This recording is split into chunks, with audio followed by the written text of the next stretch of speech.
Know your potential, know you are a goddess. Worldwide traveling ladies work the hardest. Don't be mad cause we are coming up. It's just ladies luck, put your ones up. This time I'm gonna make it, I'ma come up.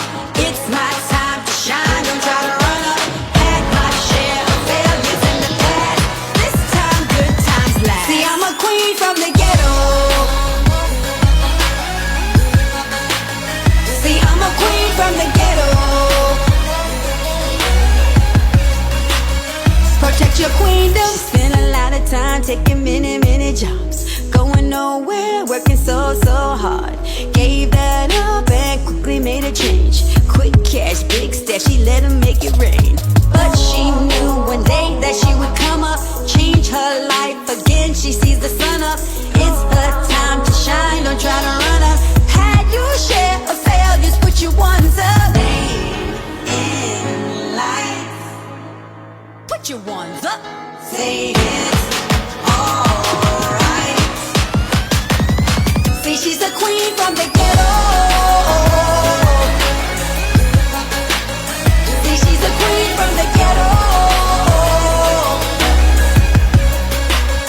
Protect your queendom. When I rise, they always start chasing. Backstabbing, throwing shade, over tea debating.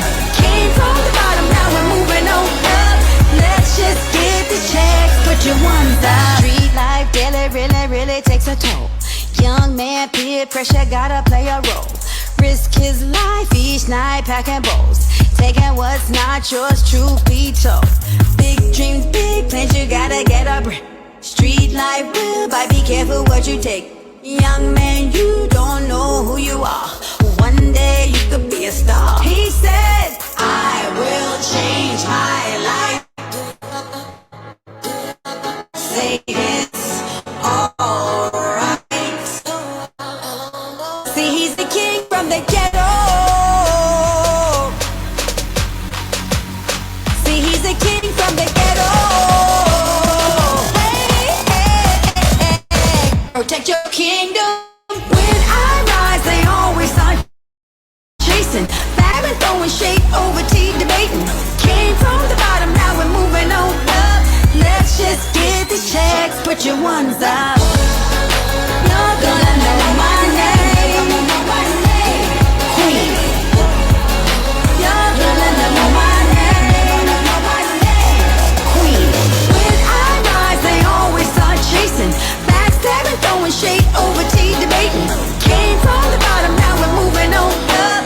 Let's just get the checks, put your ones up. Peace and much love. I am Minister Sun One. Welcome to the Temple of Hip Hop. We would like to wish every mother today a very wonderful, special, happy Mother's Day. And today we have a very special presentation which will be led by our acronologist, Minister G. Simone. Obviously, it is best to get the perspective of an actual mother when dealing with mothers. Although obviously we all have our appreciation for mothers, all coming from a mother. Every single human on this planet has a mother. But again, today's guidance will be led by acronologist Minister G. Simone. Hello. Peace and much love. Peace. So today, you're gonna you have some history about Mother's Day that you'd like to explain to us and give us further insight as to where Mother's Day actually comes from.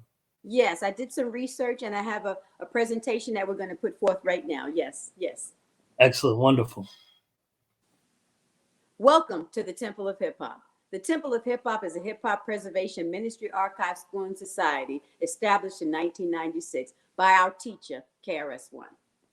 Happy Mother's Day again to all the mothers out there. A special shout out to Desire One, Maggie Love, Ambitious One, Ashley May, and Kate. Shout out to the ladies.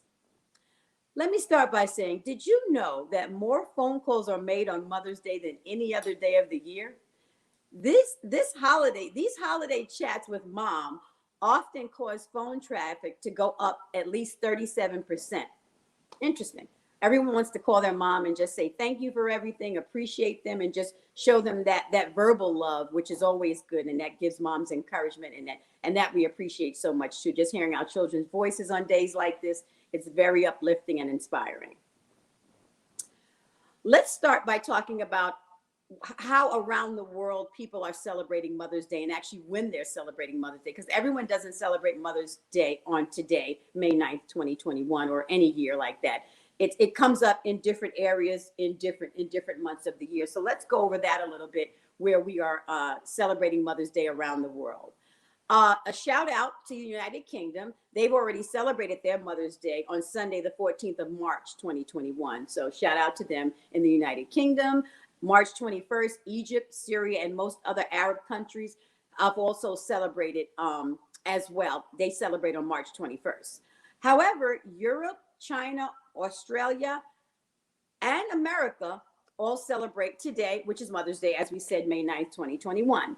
Ethiopia joins us on this day, but it is said that Ethiopians celebrate Mother's Day over a span of 3 days. So they really go in for mothers in Ethiopia on a day like this. They have food, they have special punches and special food that they eat to celebrate this time of the year for mothers in Ethiopia.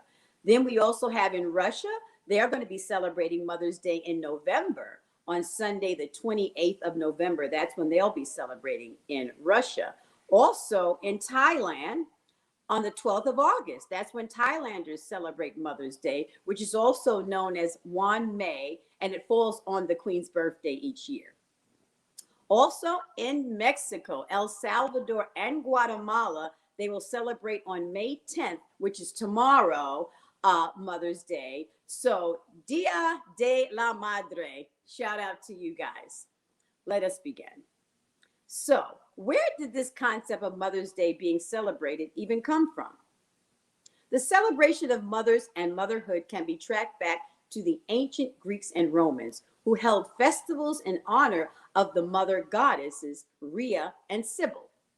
Mother's Day, as we know, traces back to early Christians, where festivals known as Mothering Sunday were celebrated. That's interesting, Mothering Sunday. Okay. The origins of Mother's Day as celebrated in the United States dates back to the mid-1800s, just before the Civil War. Anne Reeves Jarvis of West Virginia helped start Mother's Day work clubs to teach local women how to properly care for their children. In 1868, Anne Reeves Jarvis organized Mother's Friendship Day, at which mothers gathered with former Union and Confederate soldiers to promote reconciliation. These clubs later became a unifying force in a region of the country still divided over the Civil War. How amazing. They were just putting people together and doing healing as things were going on during the Civil War. Here, we can see that Mother's Day originally begins as a time, again, like I said, of reconciliation between opposing views or even enemies. Another precursor to Mother's Day came from an abolitionist and suffragette, Julia Ward Howe. In 1870, Howe wrote the Mother's Day Proclamation, a call to action that asked mothers to unite in promoting world peace. Amazing. Again, we see mothers promoting social change through the early history of Mother's Day. After Anne Maria Jarvis's death in 1905, her daughter, Anna Jarvis, would go on to promote and organize the official Mother's Day celebration in May 1908 at the Methodist Church in Grafton, West Virginia. Anna Jarvis conceived Mother's Day as a way of honoring the sacrifices of mothers made for their children. Arguing that American holidays were biased toward male achievements, she started a massive letter writing campaign to newspapers and prominent politicians, urging the adoption of a special day honoring motherhood. By 1912, many states, towns, and churches had adopted Mother's Day as an annual holiday, and Jarvis had established the Mother's Day International Association to help promote her cause. Her persistence would pay off in 1914 when President Woodrow Wilson signed a measure officially establishing the second Sunday in May as Mother's Day. But unfortunately, in the end, the headlines would read, "Why the founder of Mother's Day turned against it." It appeared that Mother's Day had become so commercialized that Anna Jarvis just felt this was not the origination of why this was put together, similar to hip hop, why it was put together and who was put together for, and how we are supposed to live it has just been changed and commercialized as we see every day with what they're doing with hip hop. And it seems like these good intentions that people have when they want to put something together organically, it gets taken over by corporate America and they come in and just commercialize everything. So this was happening obviously with Mother's Day as well. So once it became a national holiday, you know, what was happening is florists and card companies and merchants were capitalizing on the popularity of it. And it no longer had the feel of what the original intent was. So outwardly, Anna denounced the transformation and urged people to stop buying Mother's Day flowers, cards, and candles, because she was saying, like, this is not what it's supposed to be about. It's more deeper than that. So it is apparent, you know, history is repeating itself based on this story and the creation of Mother's Day and how quickly a heartfelt idea can become commercialized. These three women, Julia Ward Howe, Anne Maria Jarvis, and Anna Jarvis, were true trailblazers. They created various celebrations honoring women. Their intentions were for the world peace, development of family, protection of their family, reconciliation, mothers having to sacrifice for children. And this is what the spirit of it was. This was all going on while women were still fighting for voting rights, among other things. So their vision, again, will never be forgotten because their vision still lives today. Movements like the Black Lives Matter, the Me Too movement, led by women, created by women, founded by women.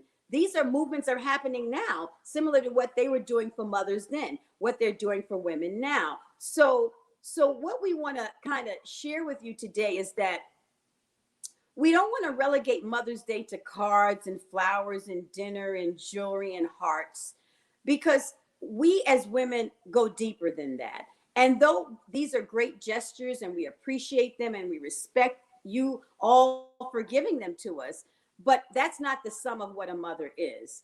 We have to go deeper past the surface to the soul of the mother, the core of the mother, the heart of the mother, and Mother's Day. I am going to leave you with this MOTHER acronym that sums up what a mother actually is. And that is the matriarch, the obligated, the triumphant, the humble, the eager, and the resilient. That's a Mother's Day. A mother has to be the matriarch. The mother has to be obligated. The mother is triumphant. The mother is humble. The mother is eager, and the mother is resilient. And that's what Mother's Day is about, the resilience of women. And that should be celebrated with support and understanding, not so much just flowers and candy. There's a deep part to mothers, there's a deep part to women, and this is what we need to address on a day like this, the deepness of us as women. And I just wanted to share that with you. And we appreciate you guys all for listening, the ladies, the guys, everyone. We are just excited that you are here today and that you've been here with us for the last 5 months on these Sunday calls, learning, taking this in. And please know that awareness and enlightenment is not going to come to you overnight. It is going to take time, and you're going to have to do the work to get to the enlightenment and to stay in that light body. So these sessions that we're putting together for you are a part of you to grow and develop yourself. As we talk about love and develop yourself, for the lady or the lad, love and develop. This is all a part of spiritual growth and enlightenment and getting into that light body where you are that being, where you are the being and you're no longer looking at the person you are dealing with, the being that you are and where you come from. So again, I hope this has inspired and helped someone. And if you have any questions or anything, please email them in. We're happy to respond to you, to help you on your spiritual path to enlightenment and freedom. Thank you so much. Peace and love. Word. Thank you, Minister G. Simone. You're welcome, son one. Um, I definitely hold on. I got two things going. I appreciate that very much because also, and I know it is definitely important to have a day that focuses that.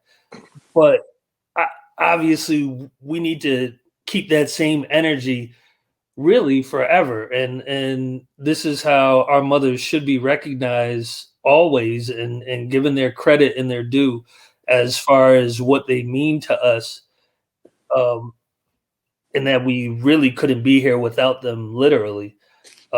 So it's definitely literally right, exactly. So it's so important, and I think that, you know, as we learn more, and I was astonished by this information, you know, when I looked it up, I was like, my goodness, this is amazing, you know, that this was still happening way back then, and now today we're still, you know, having to fight for these rights and fight for that and fight for that equal pay and just everything that women are having to fight for. So it was very enlightening and empowering to see that, you know, we have to continue that platform and bring women up, bring men up, bring children, sons, daughters, just bring people up, because it's a struggle out there. And these situations remind us that God's goodness lasts eternally, and this is eternal for us. So again, I am going to bring the teacher on now, and he's going to bring a massive word to you guys. So thank you again, Minister Sun One, and thank you for everyone out there listening and hearing us. And the teacher is here. So yeah, just thank you, and happiness, no doubt. Peace. That was a strong piece. That was a strong piece. No doubt about that. You actually gave me a bit of an alley-oop as I get organized here. Son One, how are you, my brother? I'm doing well, and yourself, G? I am doing fine. I think my head is getting cut off here. I need to lift this up a little bit. Simone's kind of smaller than me. Let me get up here a little bit. Yeah, let me just get this right. Well, you're bigger than everyone. Wait a minute. I say you're bigger than everyone. Hold up, I got to get this right here. Okay. You got that? Is that good? Is that? Yeah. No, I got oh, that. no.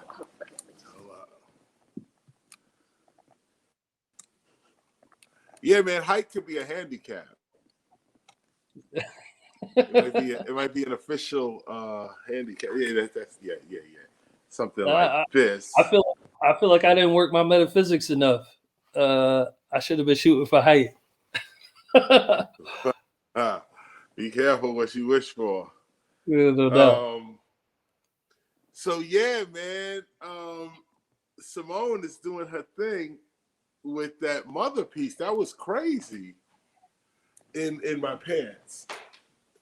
I also came across a little thing of Anna Jarvis where actually the flowers seem to come from her donating something like 100 carnations to a church.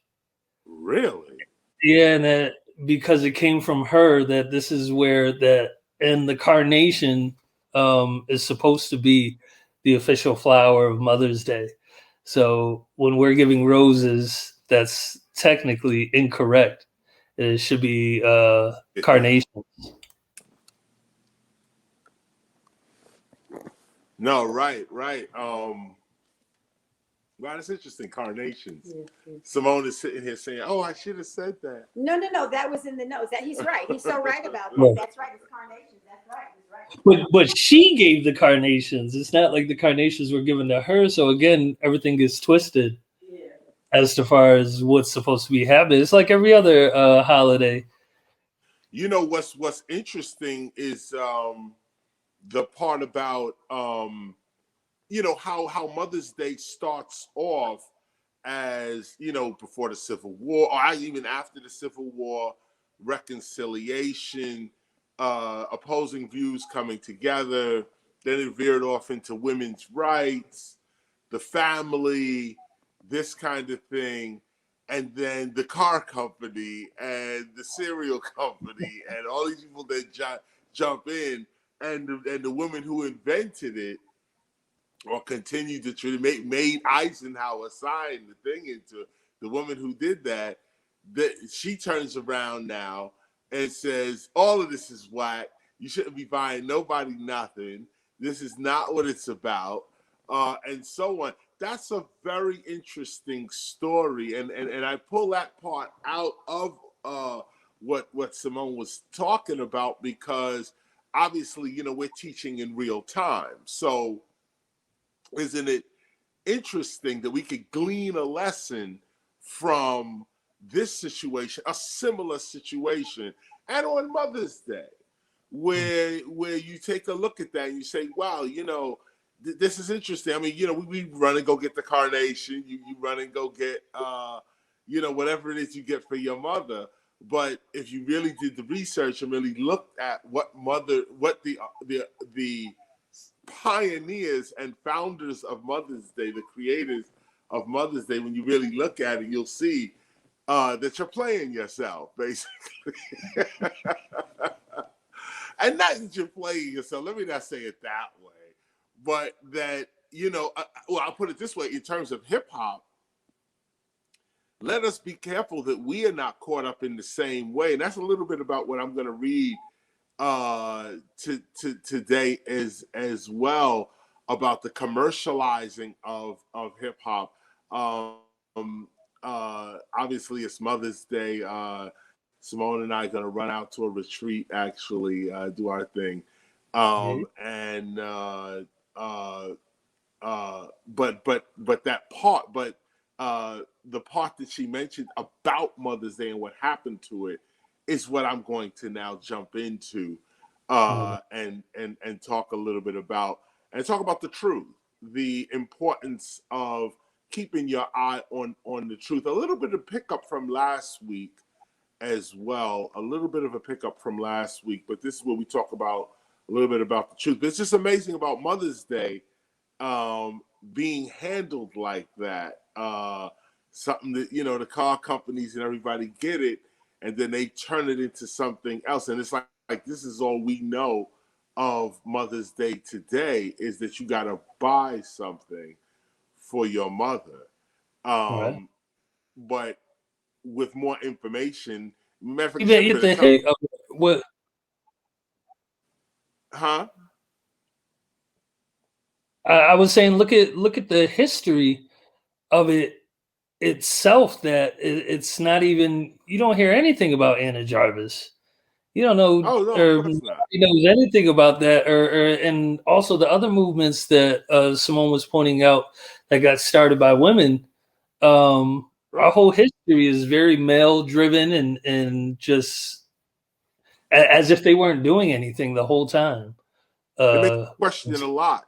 It makes you question a lot of things. When I started looking at how fake these police reports are, it makes you look at all of history and be like, how real is any of this? Really?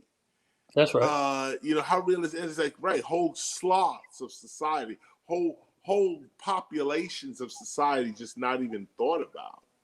Because they didn't write a history, or history was not included in this colonial history.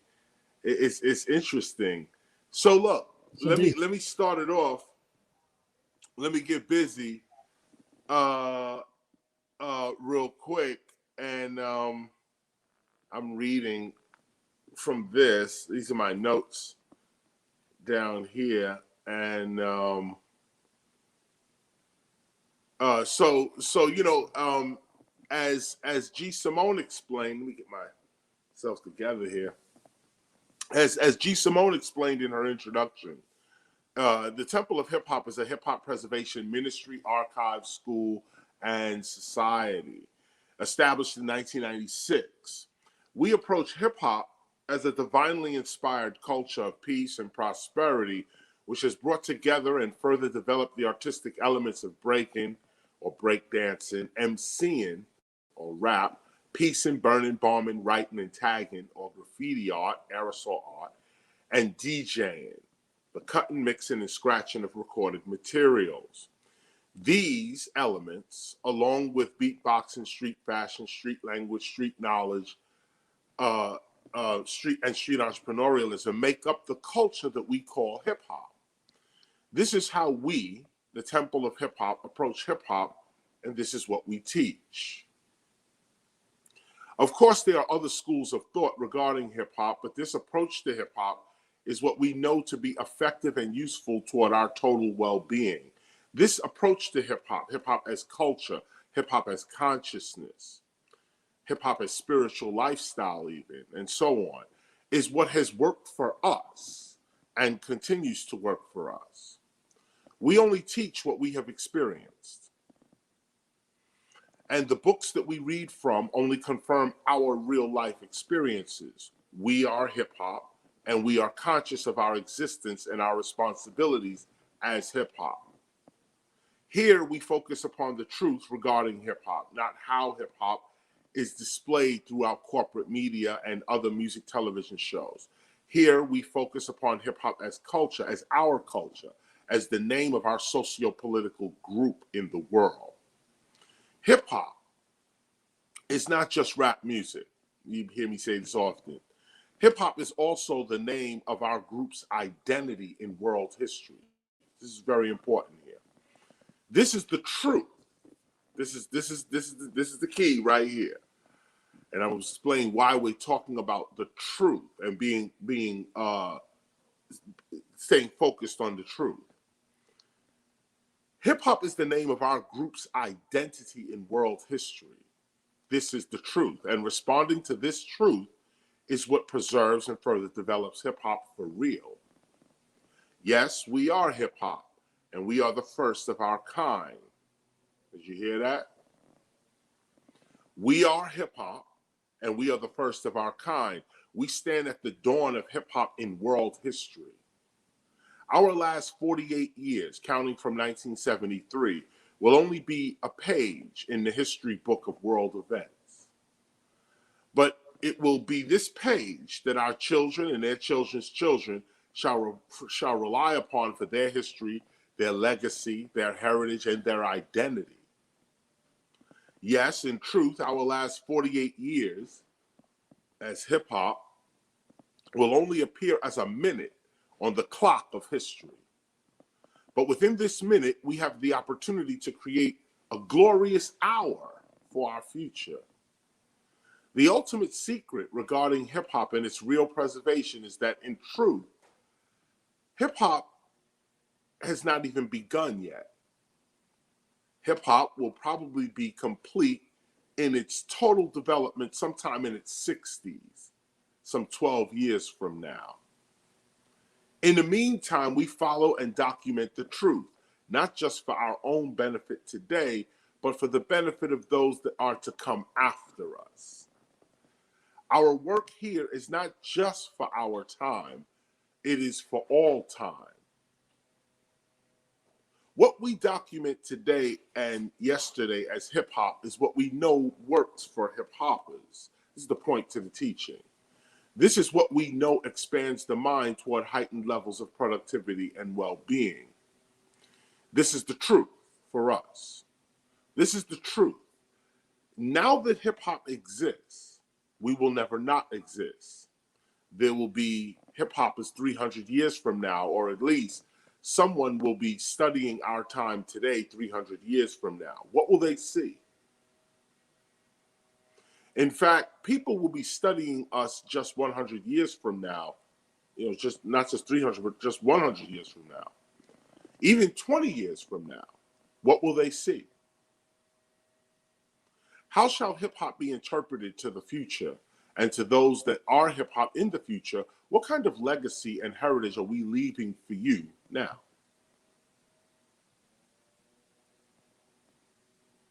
I am the first of my kind, the first of a kind.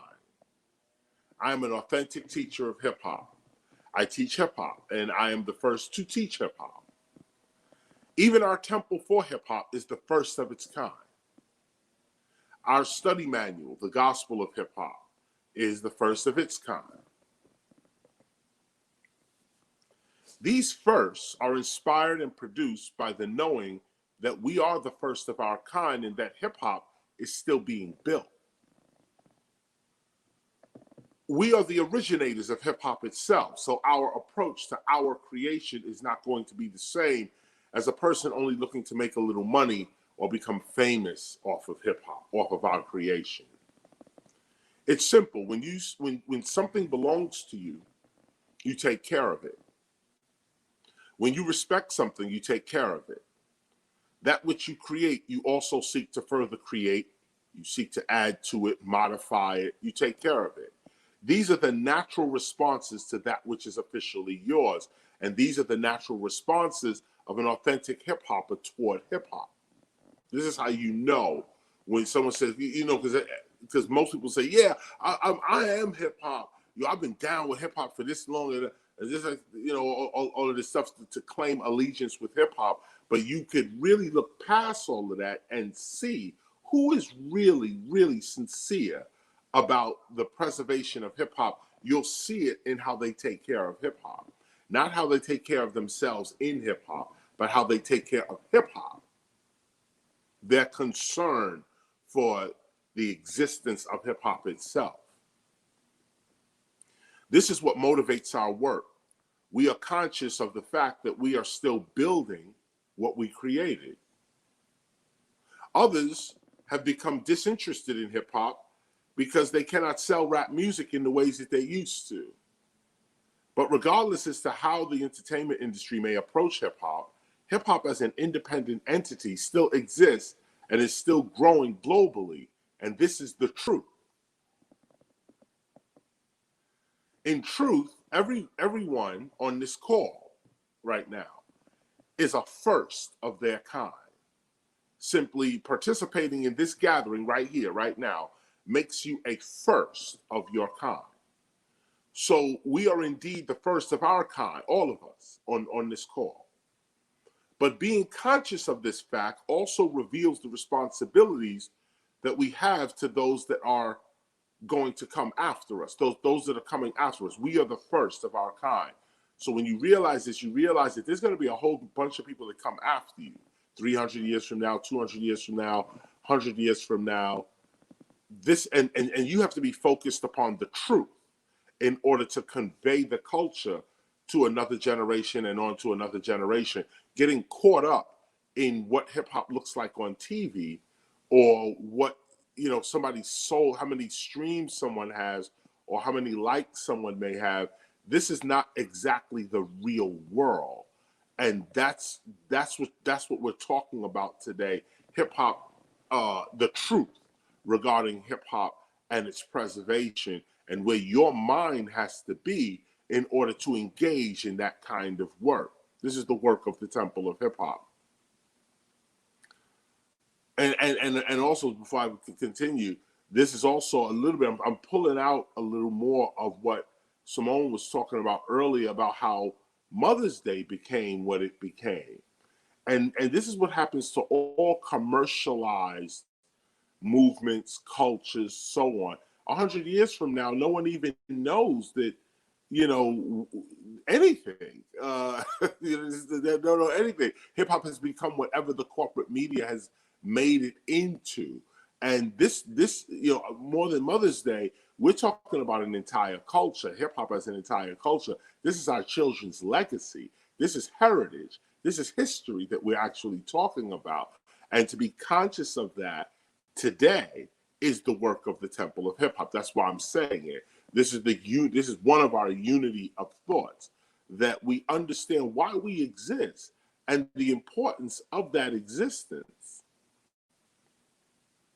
So again, we are indeed the first of our kind, all of us on this call.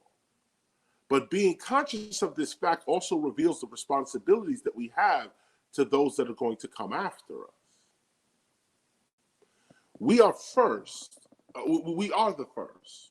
we stand at the very foundations of what what is called hip hop and what the future of that can actually be. We're at the beginning. You know, founders, some of them, I mean, everybody's, you know, going to the other side. Every week we come, you know, wishing someone peace as they go to the other side. But most of hip hop's original founders are still walking around. And you know, so again, even if you're on this call right now, you are still part of hip hop's actual beginning. We've only been here 48 years, if you count from 73, coming up on the 49th year. And I predict that hip hop will not even be together till even close to what it's supposed to be till at least its 60th year, which is just 12 years from now.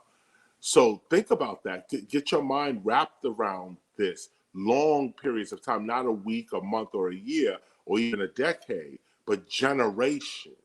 How does your actions today affect generations from now? And only those who are at the beginning of something can think about it in this way. Others will have to think about it as well. Those that 100 years from now will have to think about the preservation of hip hop for those that are coming 200 and 300 and 400 years after them. But we stand at the very beginning of hip hop, the very beginning of this movement, which is not going to go away. Now that we exist, we're never not going to exist. And the mind state that you have to be in to transfer truth to the next generation cannot be based upon an entertainment industry's view of you or view of your culture, view of hip hop. Everyone on this call right now can realize this or should realize this. You are the first. Realize that you are old school also right now. Everyone on this call is old school right now. This goes for the future as well. Don't think that old school only means 20 years ago or before that. No. Old school is right now. You are old school right now. To the hip hop is just 50 years from now. You are all old school right now. No matter how rich or popular or poor or unknown you are at this moment, if you practice hip hop in some way, you are a historical figure in the history of hip hop in the real world. In real world history, you are a historical figure. It's based on how you are going to take yourself. You stand at the beginning of something that's never going to go away in human history, in world history. Think about that for a minute and think about your place in that. Be conscious of this. We are all still at the very beginning of hip hop right now. So write your book now. Finish your film script now. Take photos of your environment now. Finish your film now. Write that song. You are the actual history of hip hop right now as it's being built in real time. What will hip hop's history be then? You have to write it or add to it. Here with our gathering today, we are choosing to add a temple to hip hop. Did you hear what I said? With our gathering here today, we are choosing to add a temple to hip hop's history. In this way, we are being deliberate. We are hip hop's first temple in world history. So what more do you choose to add to hip hop in world history? Right now on this call, you are adding a temple to not only hip hop's history, but to hip hop in world history. This is the truth. And this is how you handle truth in real life. Truth is not just something to know. You handle it and apply it so that you can know where you're going. Here we are conscious of our identity in world history. We are hip hop. This is what we are known for. This is what we known as in world history. And this is what our children will be known as in world history. Therefore, let us bring honor and strength to our lives in the future. Or should I say this? Let us bring strength and honor to their lives in the future with our lives in the present, with our actions in the present. What we do today shall become their legacy tomorrow. We are hip hop. This is the beginning of enlightenment for us, to realize that you are hip hop. We are not over there somewhere looking at hip hop. We are it. Other people are somewhere looking at us. But we are actually the culture itself. Everyone on this call. Again, we are not over there somewhere looking at hip hop. We are it. We are hip hop. And when you participate in something as influential in the world as hip hop, it is your cultural responsibility to maintain it, further develop it, and produce good things with it. This is the truth. And that's why I'm bringing it up, because it's not said. You don't often hear these words explicitly like this. So here's these words explicitly. Yes, others will distort and have distorted the cultural image of hip hop, but to the future, now here's the truth, to the future, their intentions are obvious. And remember this, we can see today how the minstrel, remember the minstrel and blackface performances, Al Jolson and all that, of the past are deemed today racist and offensive. But these performances were just as popular in their time as any MTV Jams or BET Rap City is today. It is only now with a more mature mind that some of us can look back and see what was really going on, the racism and the humiliation that was really going on. Some saw it then and protested, but only now can we all see what was real and what was fake, what was right and what was wrong, what was productive and what was destructive. Only now, looking back on blackface and all those depictions of African Americans in the 20s and early parts of the 1900s, now we're looking back and we say, oh, that's racist. But when it was going on, it was the entertainment for the day. It was one of the biggest forms of entertainment. People would crowd around and be entertained in this way. Well, to have your eye open then is the same as having your eye opened now. Can you see the minstrel? Can you see the blackface? Can you see the white supremacy being played out through your art? Can you make the differentiation? Can you really see the difference? Or are you just going along with what it is, laughing and joking with your own destruction and your own humiliation? So now we can see what was silly and what was serious.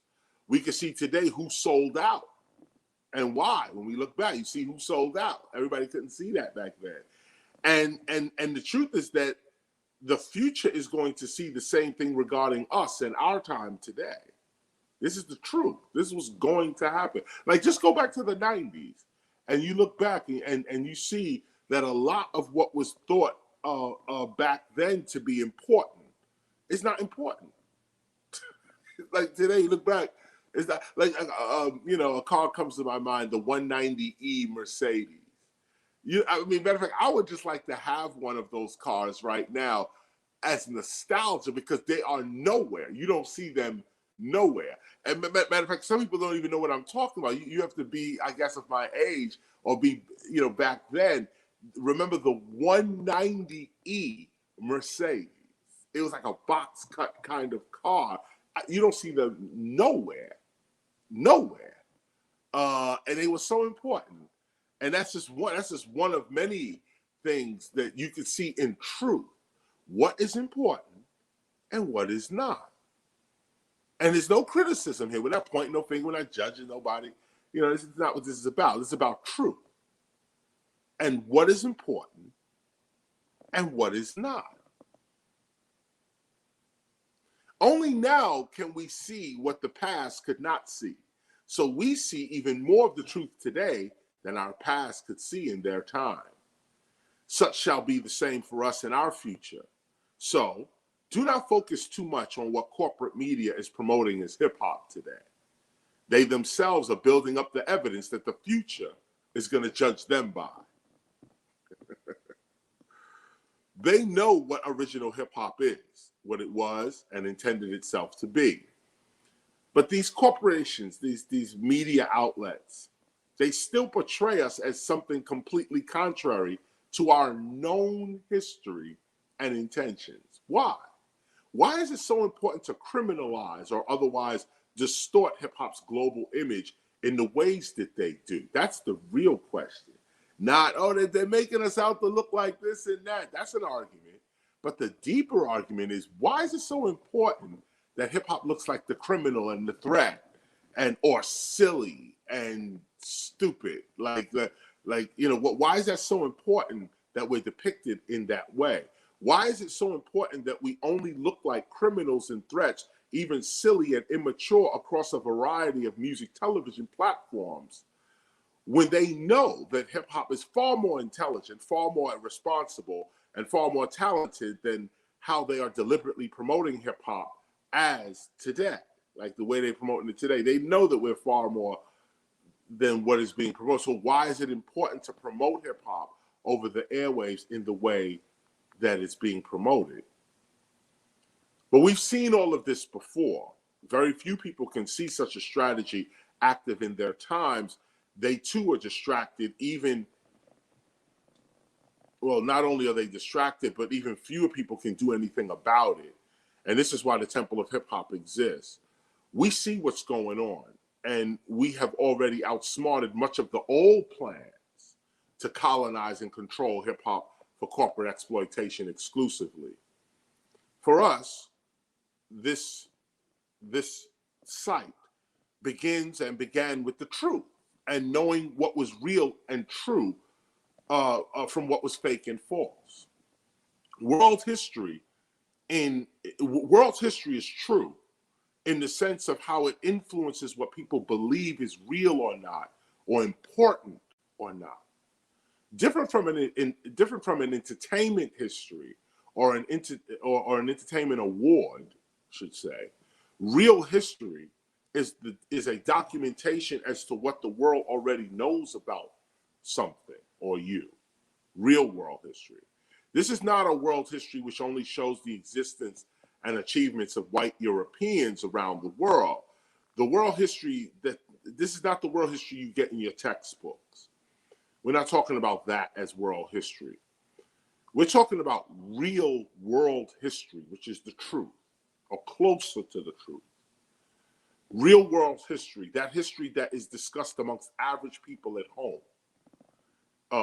The history that's discussed in schools, at work, at debates, coffee shops, cabs.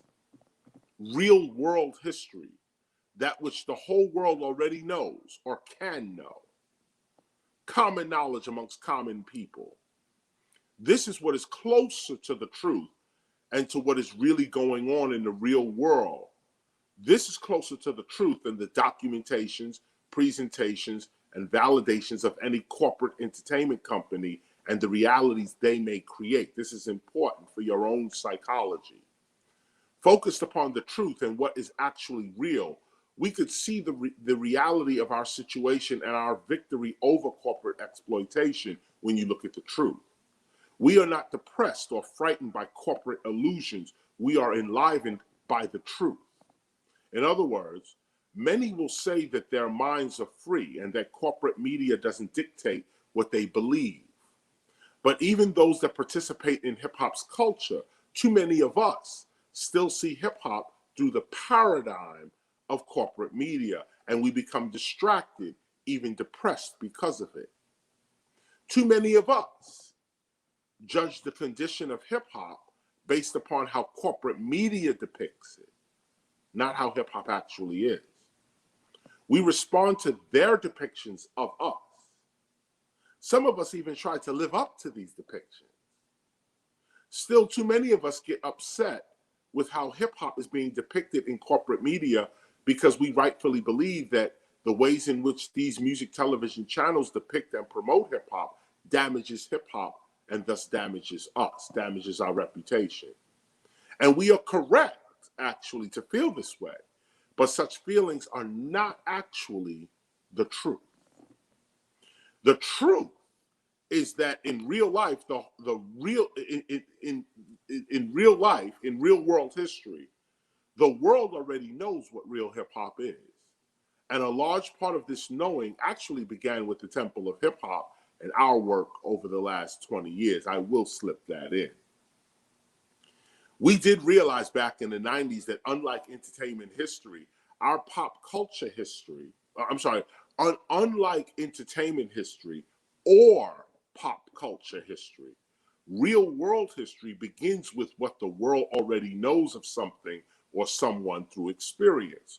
Whereas entertainment history or pop culture history can simply make stuff up or give certain people titles and accreditations that are meaningless in real life.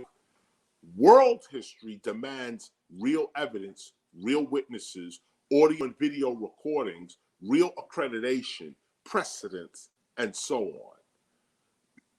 Accuracy matters in the creation of real world history. And in this arena where accuracy matters, hip hop is shining. Know this, entertainment history is not world history. But too many of our own people get these two forms of history confused with one another, and then we react accordingly. The very root intention for the documentation of entertainment history is to award the commercial value of an artist or an actor. Such has nothing to do with the real world or real events. Remember that. In real life, it is obvious to most people. I'll say it because it seems obvious to most people, but some people still don't know this, so I'm going to say it. In real life, it is now obvious to most people that music media corporations are only awarding and promoting the artists that they create. Is that not obvious? I'll say it again. In real life, it is now obvious to most people that music media corporations and these video shows and radio stations, all of this, are only awarding and promoting the artists that they create and the artists that they can control. Everybody knows this. Such is world history. So this is okay because it also means that corporate media is not the truth. And everyone knows this as well. It is only truth that is everlasting. Real life is real truth. To not be distracted by corporate lies, distortions, and illusions, then, this leads to truth. In real life, we, the Temple of Hip Hop, we exist. This is the truth.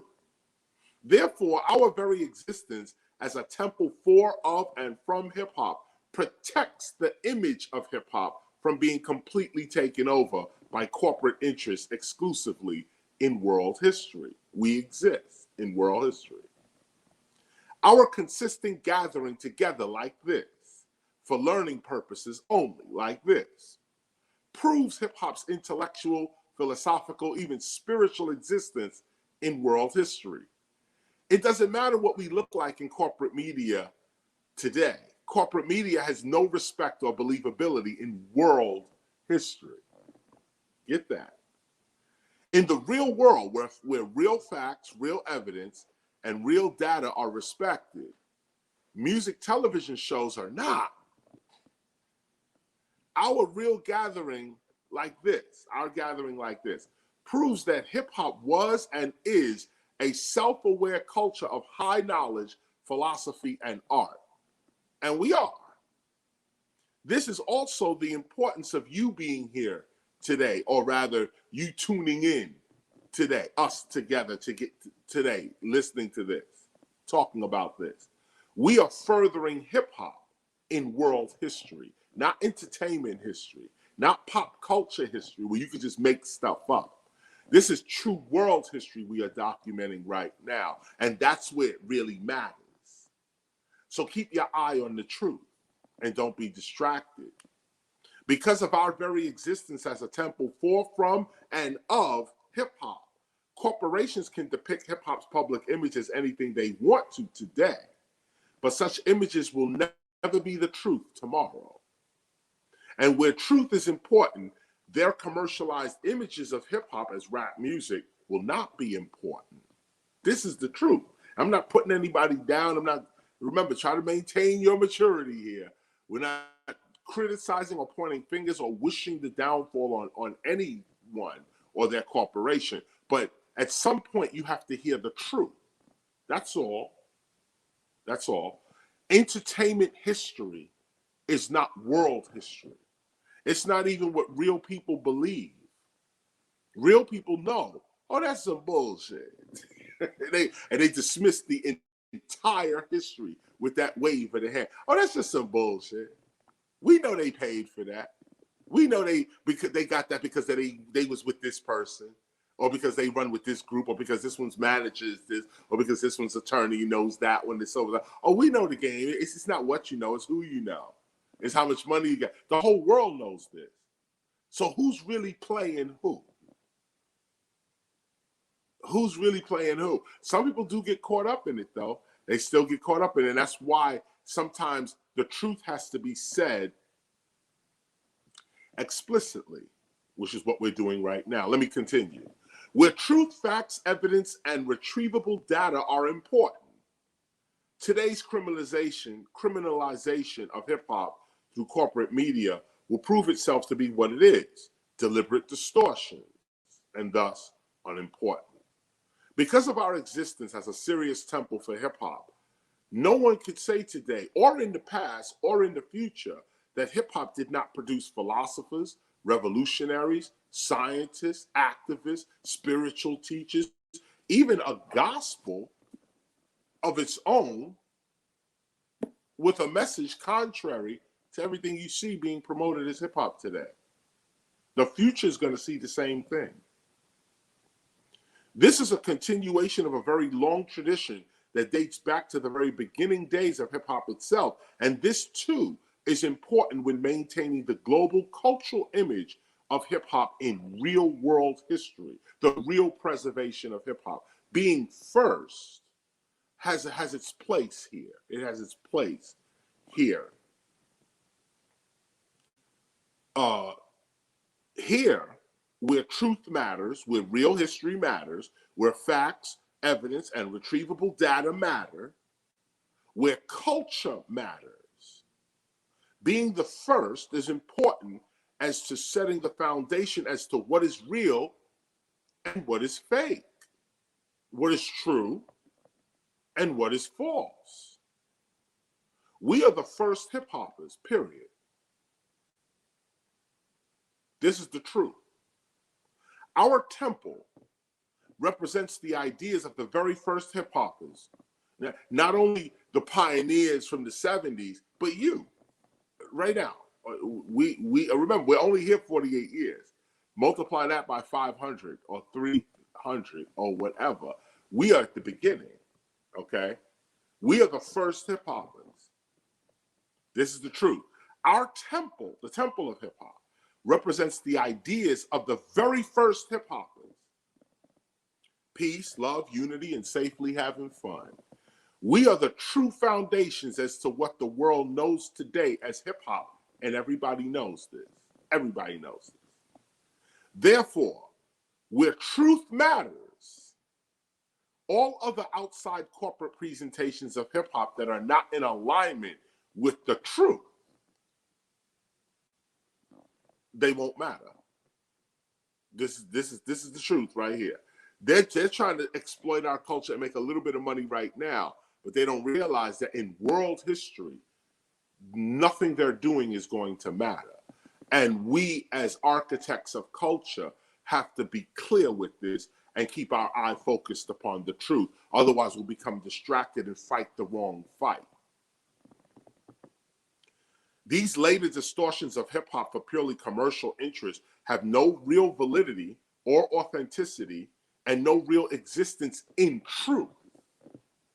And the whole world already knows that. Commercialized images of hip-hop as rap music are literally illusions, and those that seek truth cannot be focused upon illusions. Focus upon the truth and what is real. Peace. Peace is real. Love is real. Unity is real. Joy, prosperity, good health, awareness, justice. These things are real. Seek after what is real and everlasting. It seems so simple coming out of my mouth, but these are indeed the most difficult truths to achieve and maintain, especially in urban areas. Make no mistake, just because you may have opened your eye doesn't mean that everyone around you has opened their eye as well. Try not to become distracted. Practice being stronger than the environments you enter or the people that you may be around. Do I have to say that again? I'll say it again. Practice being stronger than the environments that you enter or the people that you may be around. It is very easy to become distracted or tempted or lured away from the truth. Jealousy, fear, and oppression are still functioning even within spiritual teachers and the teachings of spiritual knowledge. Keep your eye open. The governments of most industrialized nations still control much of what people believe spirituality is.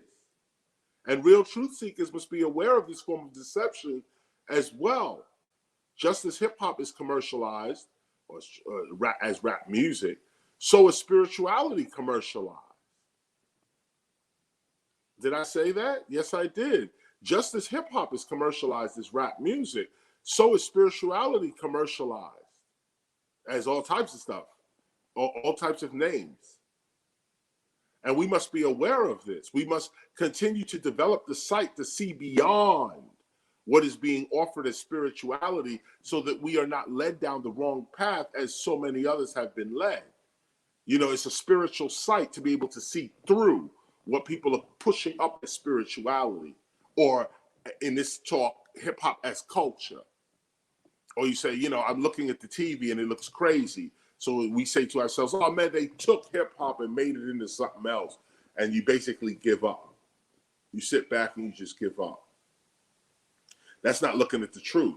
The truth is, in world history, everybody already knows what the deal is. We exist. The world knows that the Temple of Hip Hop exists. The world knows that KRS-ONE exists. Or you can find out. The story that they're pushing in mass media is not the only story there is. And this is the truth. And focused upon that truth, you see the victory and you see the plan. The plan is faster than what they're coming up with. We're dealing with existence. We're dealing with being. We're dealing with true reality. It's not about a salary. It's all about reality. They're going for the salary. We're going for the reality. And when you're dealing with truth, you got to go for the reality. You got to look and you have to know what's real based on what's real, what's fake, what's true, what's false. You got to know what that is. And that's the point to this little talk that I'm giving right now. I'm coming up on our first break. Right now, I'll just finish this last part out. We must continue to develop the sight to see beyond what is being offered as spirituality so that we are not led down the wrong path as so many others have been. Many claim to be spiritual until the real effects of racism, sexism, and colonialism through military means becomes part of the spiritual conversation. Hip-hoppers cannot be like this. Most people want a spirituality void of justice, one that fits their already made up perception of themselves, one that feels good and fits their lifestyle. Again, hip-hoppers cannot be like this. We have to see further. We have to see the truth. United States President Dwight D. Eisenhower, in his famous farewell address to the American people, stated that, quote, and this is the first part of it, in the councils of government, we must guard against the acquisition of unwarranted influence, whether sought or unsought, by the military-industrial complex, end quote. Most people, philosophers included, repeat this part of the speech often, but President Eisenhower went on to say, quote, we have been compelled to create a permanent armaments industry of vast proportions. The total influence, economic, political, even spiritual, is felt in every city, every state house, and every office of the federal government, end quote. The key phrase here is, quote, the total influence, economic, political, even spiritual, is felt in every city, end quote. This is the key point. What exactly is spiritual or spirituality when such concepts are indeed greatly influenced by the military-industrial complex? What is spirituality when it is approved and even distributed by military and thus corporate interests? Obviously, any person, I'll put it this way, obviously any version of God that we are going to get from a spirituality approved by a military industrial complex is going to reflect what those people are all about. And notice the supremacy of the warrior God in American society. Notice the amount of killing and fighting and invasions written about throughout the Old and New Testaments of the Bible, as with other faiths colonized by imperial forces. We have to see further than this. You know, Yahweh, the warrior God, Shiva, the destroyer, these warrior gods and the fights, the Christian crusades and this kind of stuff, this warrior complex. Hip hoppers have to be able to see past this.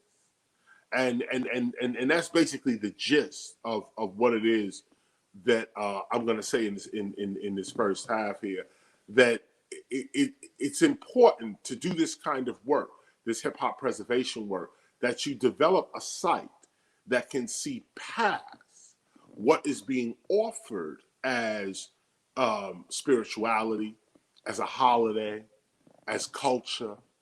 Can you look past that? Simone opened up with Mother's Day and looked a little past the gift giving and the carnations and said, well, if you really look at it, if you really dig past the hype, the corporate hype, the people who originally invented this holiday, Mother's Day, they sound a lot like us. They sound a lot like us. They created something for a socio-political, more revolutionary purpose, and it got co-opted and turned into, oh, go buy your mother something. Simone calls for us to dig deep into our soul, or dig deep into the soul of the mother, dig deep into the mind, the being of the mother. That's what the holy day, holiday, Mother's Day, was originally supposed to be about, to really reflect on that motherhood and bring opposing views together, because mothers don't want their mothers don't want their sons, their children, to be fighting. That was the original intent. And so we look at hip hop and we say, wow, look at that. We're going through the same similar situation, although we as a temple of hip hop are a society determined to preserve and further develop the original concept of hip hop. So, maybe Mother's Day should have had a Mother's Day society that kept that going. But once it was commercialized and, just taken over, it became a beast unto itself, like Christmas and Thanksgiving and, all of these kinds of things. They just became cultural entities unto themselves that anybody could take and do something with. Hip hop, on the other hand, is a little different. We have a society. We are the temple of hip hop, and there are others, societies, organizations that are looking to preserve hip hop or present hip hop in some way or teach hip hop in some way. So hip hop has a variety of organizations that are not going to allow corporate interests to dictate in world history who we are. Now, to have that sight, though, is what I'm talking about here, to look past what is being presented as hip hop. Don't just look at the TV and say, oh, it's they already took it. No, they didn't. Hip hop ain't even finished yet. And that was the trick. That was the strategy, or one of the strategies employed. This is one of the things we realize. Hip hop may not even come together for 100 years.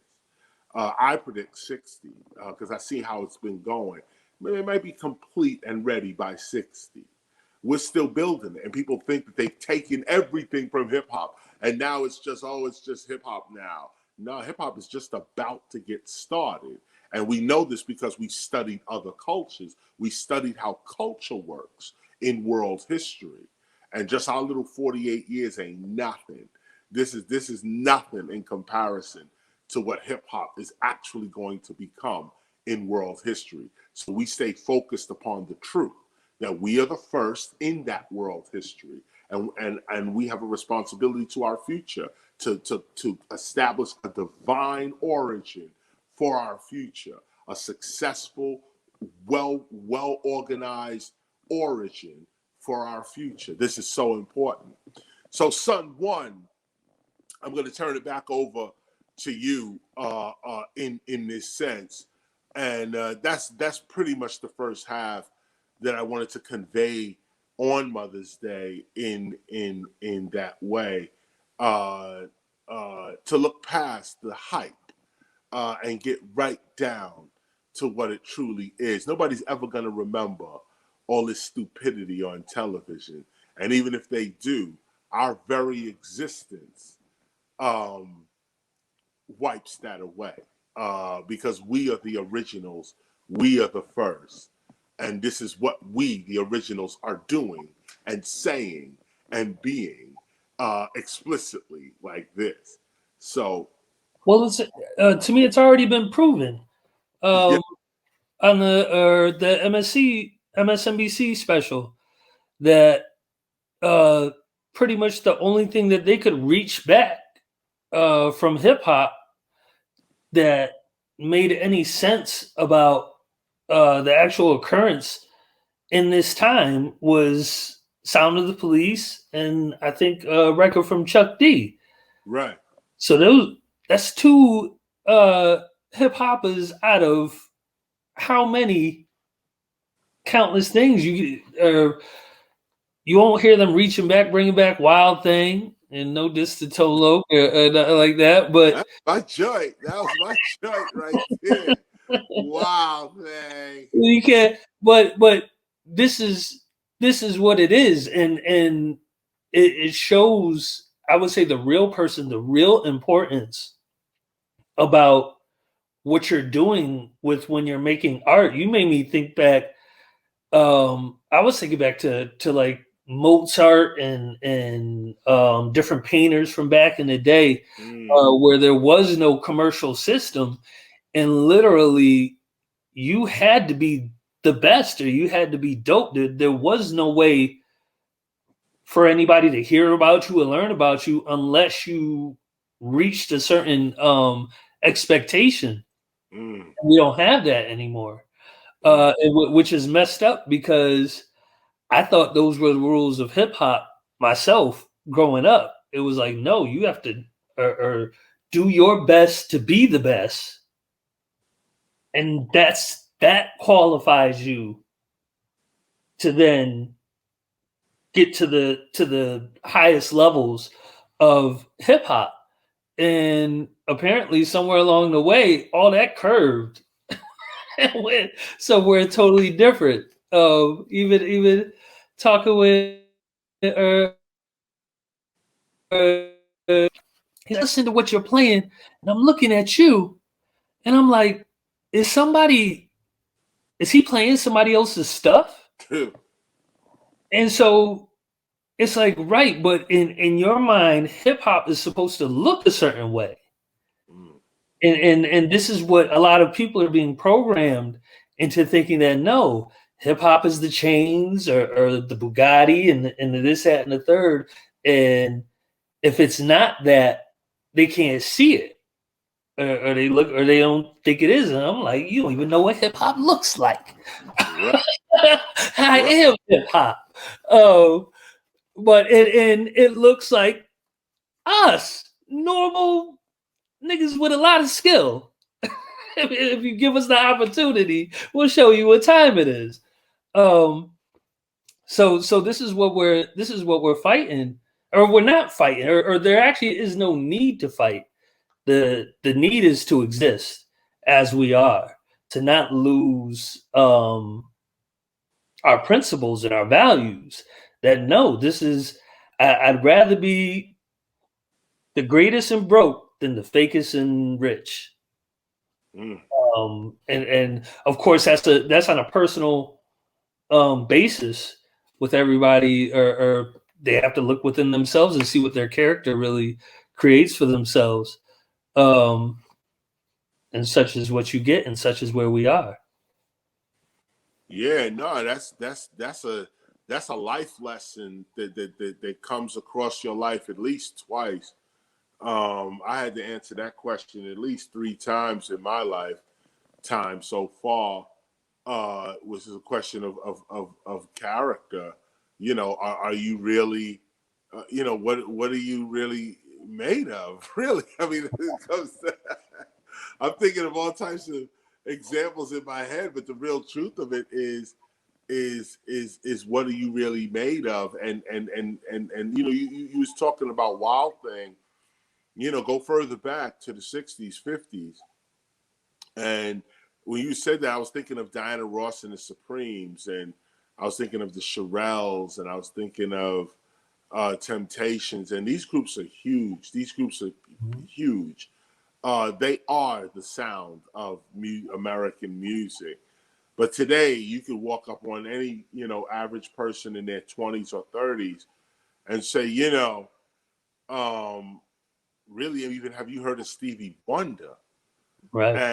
And dudes be like, who? Wonder? I wonder? No, what? No, Stevie Wonder. And, you know, but Fred Hampton got a fresh new movie out. Right. Um, Malcolm X, you know about him, you know about Dr. King. You know, I mean, and you know, some people still can cry ignorance, but these are major motion Muhammad pictures. Ali. Muhammad Ali, oh yes, of course. Like you know of those, and it's something to really look at in terms of world history and what is taken important. Well, what is deemed important? Even entertainment history follows world history, and it's like Fred Hampton had no idea. He's probably turning over in his grave right now that he actually has a movie. Uh, you know, and oh, maybe he's not. Maybe he's proud of it. Whoever knows, whatever it is, I know when he was doing his work in the street, you never think about, oh, this is going to be a movie some 30 years later. Right. You know, like that. But it was, and you get to see like Rosa Parks, for instance. You know, we all know about her, but you know, you say Fats Domino or Little Richard. And these people were way bigger than them. They were way more popular. Fats Domino. I'm trying to think of all of them, Danny and the Juniors. Yeah. And you know, all of these groups that were huge and Right. they were coming on the Ed Sullivan show. They were very popular. And these little revolutionary movements were small and fringe and marginalized. They were not mainstream. This was this other thing going on over here. And now, some 30, 40 years later, this is what's important to the future. And this is what has always been important to the future. The shucking and jiving, the minstrel, blackface, that never was important. And it's a shame that people are stuck on that today, where you look at it today and you see the minstrel, you see the blackface, you see what's going on, but you just go along with it. It's like you're not hip to your hop. You don't know why you're doing what you're doing. You don't know why you're moving in the ways in which you're just going along with it and being humiliated at the same time, and being humiliated at the same time. That's the other piece. Right. You know, and then when you get older, you look back and say, "Wow, I was really humiliated during that." Because we all come into the truth. Everybody comes into the truth, and some of us come in and feel like, "Damn, that was me. Damn." And other of us go, "I knew it. That shit was bullshit the whole time." And it's like to be on calls like this and to be able to discuss what is real and what is fake, and what is true, and what is illusion, and what is real, and what is false. You know, to be able to discuss that. You know, first of all, it's not everybody that wants to even discuss that. Give me my illusion and leave me alone. There's other people who don't even have access. So you get on a call like this and you get a little access where you could at least in your own mind say, yeah, you know, there are some things that are real. And there are some other things that are just not real. And again, that's the gist of what I was reading here today, is that no, we are real. What would this talk right here is real. This is what's going on. I'm real who I am. I am real. And so we've been doing this before. A whole lot of people. So if you stay with what's real and what's true, you also stay in the power. You stay within the power as well. They'll tell you, you ain't real, you ain't true, we got more money, you ain't this. Those are all distractions. The truth of the matter is 1973, the Bronx. Sit. The truth of the matter is first to do this, first to do that, first to do this, first to say that. True. The truth of the matter is we exist. And we're existing in this way. Right. You know, like we're existing in this way. Hip hop didn't start as bitches and hoes. It didn't start like that. You know, it started out on some consciousness and trying to get little kids like me off the street, trying to get peace, love, unity, and having fun, trying to get, you know, different races of people together, trying to get different classes of people together, giving women and young people self-esteem in a matriarch society. This is what hip hop was originally started off as. So all this other stuff to come later, afterwards, is the fake. And it's not me pointing a finger. It's fake. It's what it is. Like, you're fake, because you know we know that the original was this, and like I pointed out, the whole world knows it. It's not like, you know, we have to continue to fight to let the world know original hip hop. No, that 20-year struggle we just went through, all the shows we did, the lectures was online, books been written, DVDs have been done. No, this last 20 years, I'm proud to be part of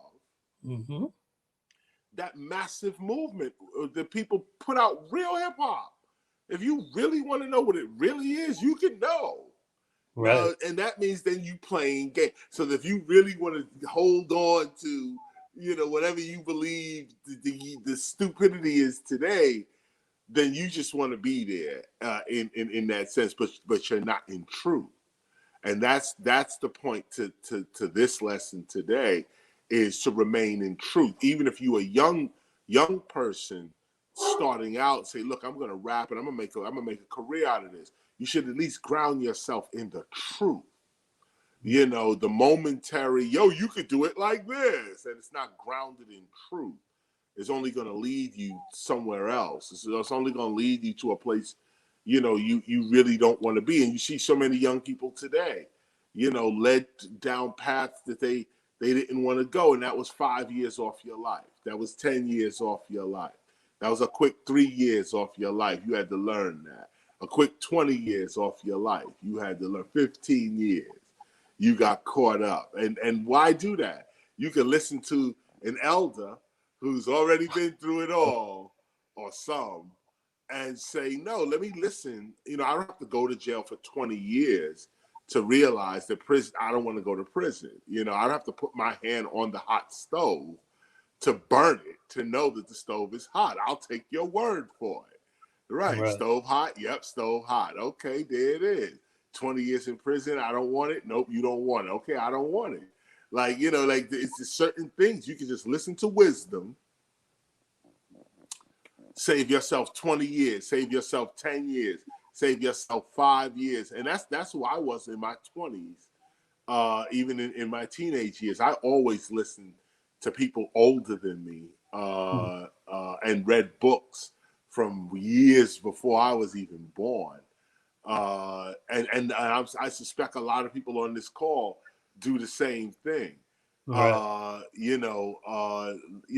Have information that outlives them, either before them or after them, seeks information broader than their immediate being in that way. So, Yes, indeed. are you going to take us out on this short stay, or what? Do I reach for my gospel? Well, I was gonna hit him with the Pac real quick, and then let you continue. Okay, there it is. I'm reaching for my gospel. Just before we go, um, turn to page 168. We're in the divine performance. I'm going to read a little bit of Perform Love. We're here at Mother's Day. And so I'm going to read a little bit of Perform Love. I think it's important, coming off of what I was just saying as well. You were going to read a little bit of the love as Yeah, well. that's why I thought we were gonna take a quick break, play the video, and then come back. Right, but you're reading the love section from Of H Law. the H law. Yeah. Yes, it, Let's hear Tupac cry for a minute and go to page 168. yes. Perform Love. That's what we'll be dealing with when we come back. All right, no doubt. KRS-One, Temple of Hip Hop, Minister Sun One, G Simone in the house. This is where you at. Yes. That was hard. That was hard. Dear mama. Yes, indeed. A little appreciation for the mothers, real quick. And shout out to Tupac too on that one. No doubt. Turn your gospel now to page 168. We're just in a I'm gonna switch the mode a little bit over to love. I found that this piece right here is also another attitude to have when you're doing this kind of hip hop preservation work, which is the overall theme we're dealing with here as well. And then, of course, on Mother's Day, the theme of love also is prevalent as well. A mother's love, unconditional love, that nurturing love Yes. as well. But this is important as an attitude. I'm reading this as an attitude, as a strengthening attitude for those that are activists, those that are struggling against oppression, those that are trying to take care of other people, and also for the people that are around you as well. This is an attitude, a strengthening attitude.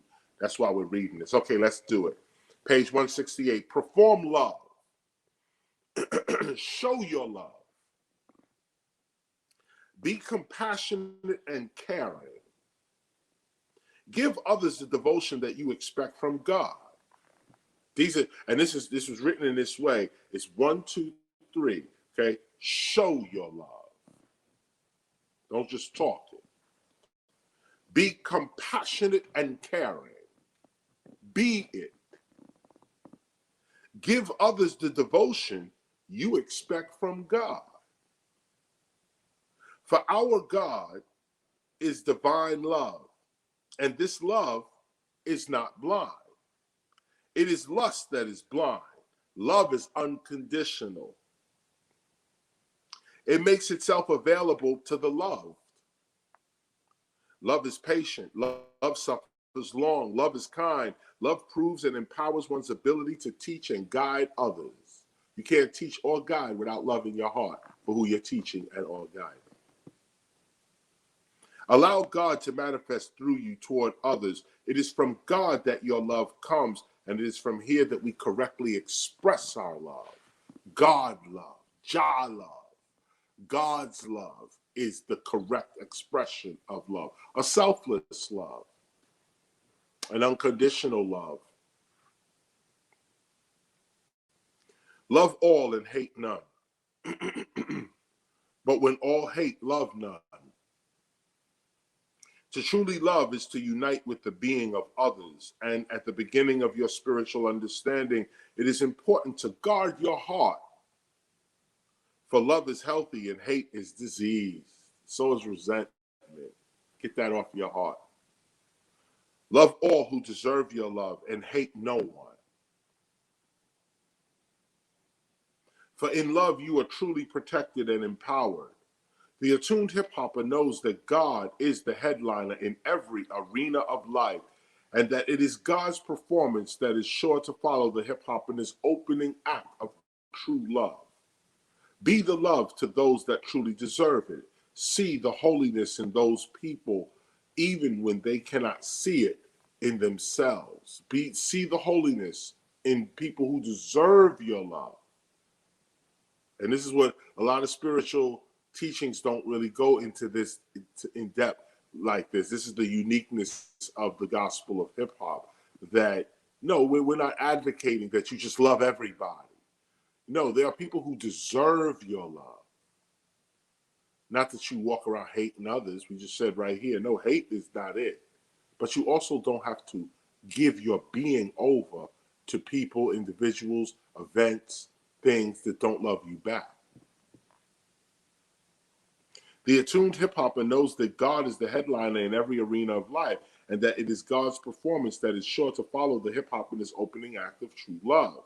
Be the love to those that truly deserve it. See holiness in those people, even when they cannot see it in themselves. Their divinity is the truth of their being. That's what you have to see, the truth. Look past the stupid and see the truth. Therefore, let us practice speaking only to the divine nature of people, such as their true essence. But do not live in denial of those who do not truly love you. Even when you are cursed out and or disrespected, remain calm and centered, knowing that such responses are not the truth of anyone's being. Such responses are indeed temporary, and that's easier written than performed. That's easier said than performed, but it is the truth. I'll read it one more time.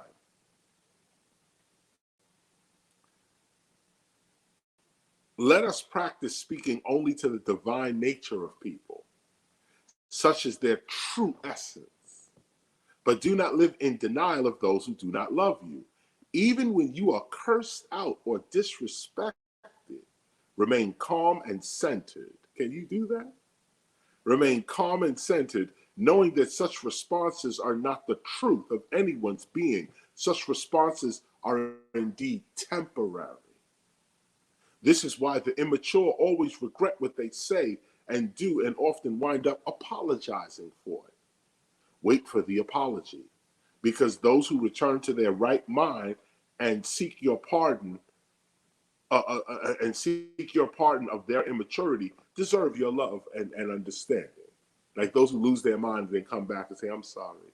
They do deserve your forgiveness and your love and your understanding, because they realize they was not in their right mind. If you remain calm in the midst of such temporary fits of rage, ignorance, immaturity, or sadness, eventually you will see those angered, ignorant, immature, depressed people return to their true state of peace, awareness, and normalcy. And if they truly respect you, even love you, they will apologize not for their own well-being, but for yours. Anger and sadness are not normal for any human being. Therefore, such states are always temporary. Joy is normal. Peace is normal. Love is normal. The opposite is abnormal. That's the truth. This is what we breeze past and get into arguments with people because we're not even dealing with them in their right mind. I'll say this one more time.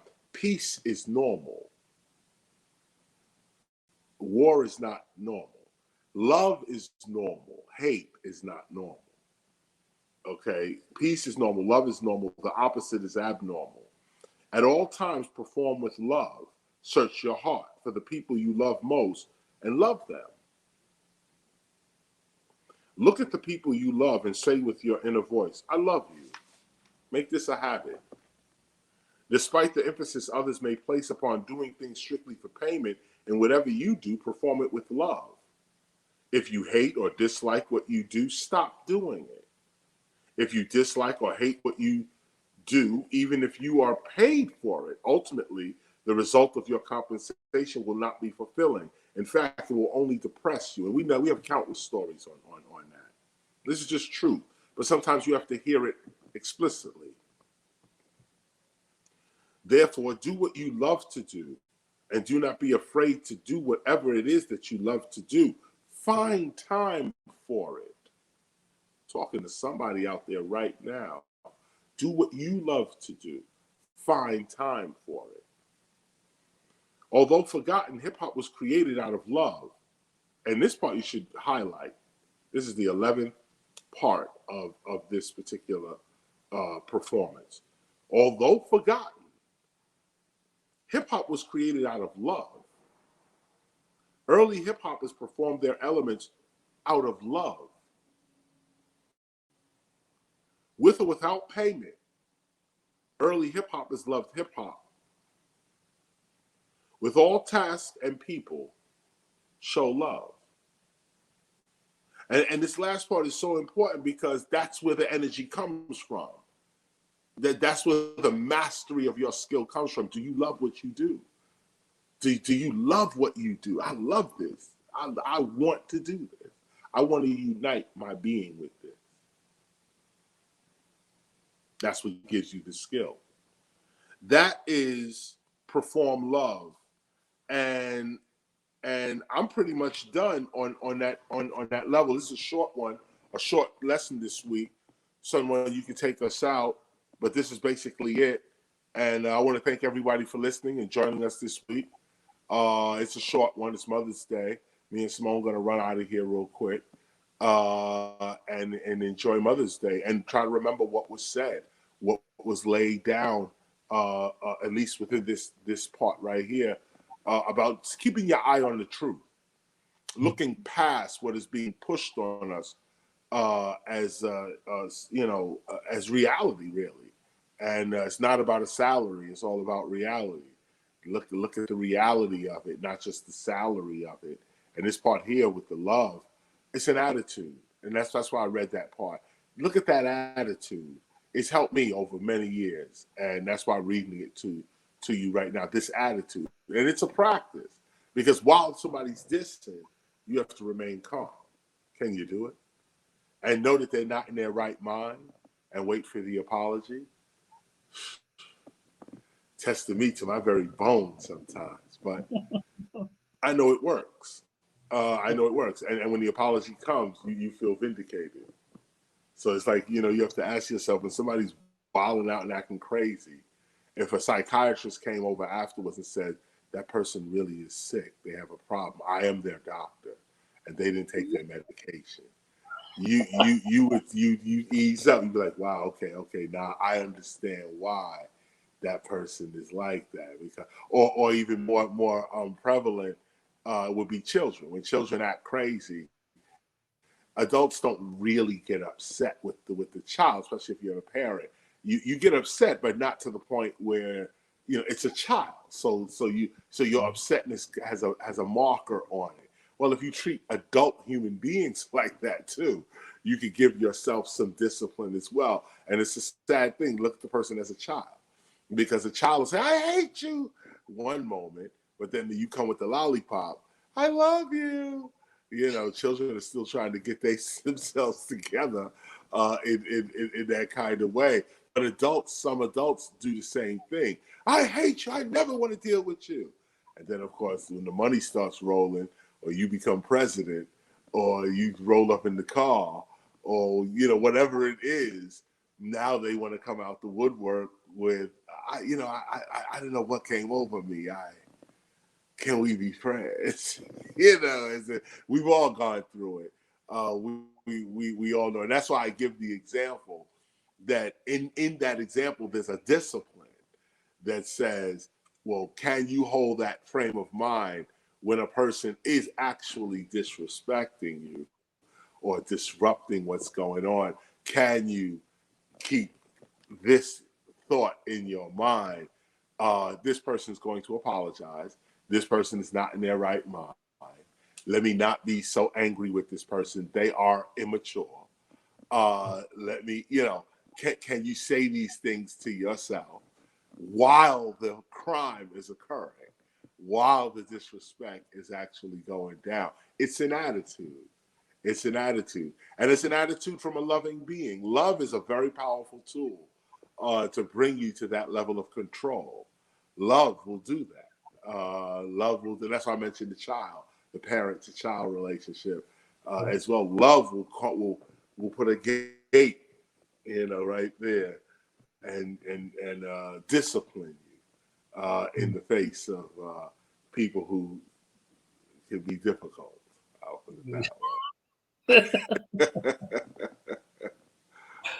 No.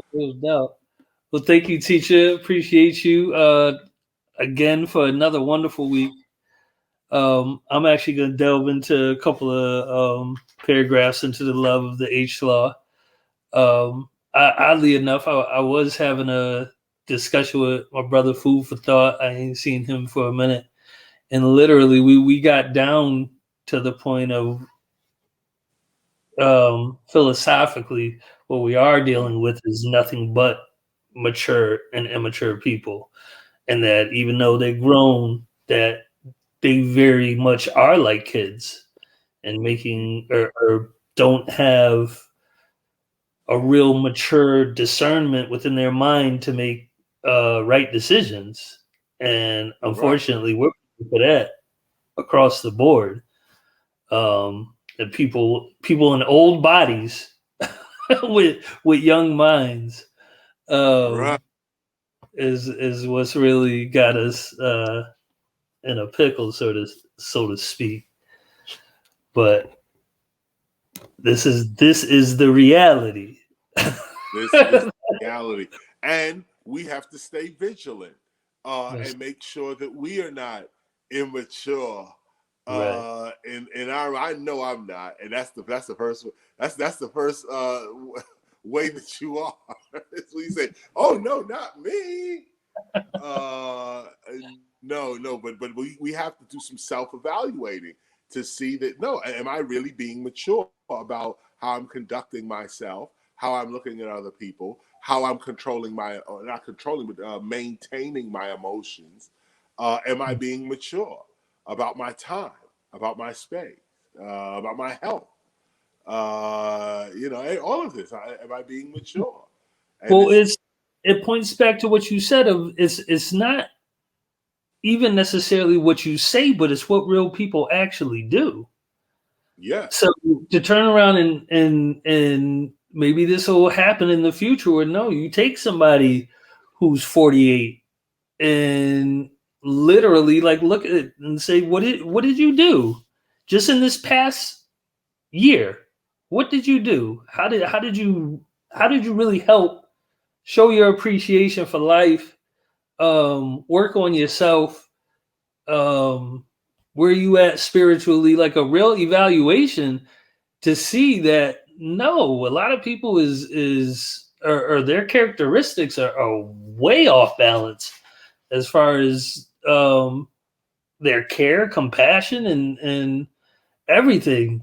And it's like to have something that's so messed up, because they have like a little sci-fi shows kind of things about this where something is recording your everything you do and could be gone back and looked back at and shown. But no, like are these people having racist conversations alone in the back and all that stuff, I would say really shows the measurement of your maturity. And you have this experience in this life. If you've chosen to be a bad person, pretty much you're a kid. Or you're like, or you haven't really grown up, or like that's not. I don't think making wrong decisions is an adult thing. Like I know they say, or we measure adult by years of life existence, but I look at it more of no. If you're acting the way you are, you're your intelligence is at the level of a adolescence or maybe even less, which is why you're making those decisions, because everybody knows the difference between right and wrong. Well, see, but that's a debate right there, because everyone doesn't know what is right and what is wrong. And again, look, we have people putting their hands on the Bible and preaching the good word of God out the Bible, and still had slaves. And you know, I mean, and I can go down the list of people who are well educated, good people, but still find time to exterminate 6 million Jews in Germany. No, but this is what I'm saying. You're not good people then. You can't be a good No, person. but that's what it is. Look at the police that are running around here in the United States. These are good, hardworking people. No, no. And somehow you wind up. Look, there's a chick on the pole. Right now, the Gentleman's Club is open for you. Right now, okay. And there's a chick right now shaking her ass on a pole for money, delivering drinks, and this is what it is. You can't say to her that she's not right in her own mind. She may say, she may understand the argument, or the racist may understand the argument, but I'm still going to burn this cross right now. I'm still going to put this sheet on. You know, the police see the argument going on in the street, the you know, the debate going on with them, Right. and they're still acting crazy. They're still acting crazy. I say all this to say that, you know, maturity is even deeper than we may think, because, and not to get maturity mixed up with morality, because, you know, maturity, you would think that an adult human being would want peace, would want unity, would want, you know, like, I'm not climbing in your window, so I don't need you climbing in mine. Right. I'm not harassing and beating on your kids, so I would hope that you not harass and beat on mine. The same rights and freedoms you want are the same rights and freedoms that I want. Right. Well, and also, even if I don't like you, I'm gonna leave you alone. Right. Even that. I don't like you. I'm gonna go ahead and leave you alone. But there's a certain maturity with that, and the world is just not that mature. And you know, it does come right back around to that. Like I mean, like, if you really see. Wait, there's another part here that's so stupid, and it's, I don't even want to say it, but I'm going to say it. That is, but you still have folk, and I would say predominantly white folk, but everybody cries this as well, that says, we never knew what was going on with the Black community. Now that there's film and recordings, we can see it. But we never knew for the past 150 years. Well, no, that's the game. That's the game of pretending to be unconscious, right, of things. When it's like, no, there's absolutely no way you didn't know. There's no way you can be here and not know. But I don't know. I don't know, because my reality is what you're saying. My reality, there's no way you can live in America and not know what Black people have been going through for the last 150 years. You can't live. Now, I believe that. But as I look at the response of what's going on, most of what is happening in pop culture, I should say, and entertainment culture, which includes the news, there's this hiding behind, I didn't know. yeah, And Uh, that's what little kids do. that's That's what little kids that's what a little kid does. He says, "I don't know," and because I'm saying I don't know, and because you're a separate being from my body and you're not in my brain, you can't prove that I don't know. So I get unless away with you saying, were there. "Huh?" Unless I have evidence that you were there. Right. Well, no. What I'm saying is like I'm trying to think of an example of you are. This is an example where you know that they do know. You tell a kid, don't touch this piece of candy. You have one piece, that's it. All right. And you leave the room. You come back. Only person in that room is that kid in that candy. And you see that clearly the candy is gone. And you say to the kid, well, what happened to the candy? I don't know. You have to know. You're the only one in here.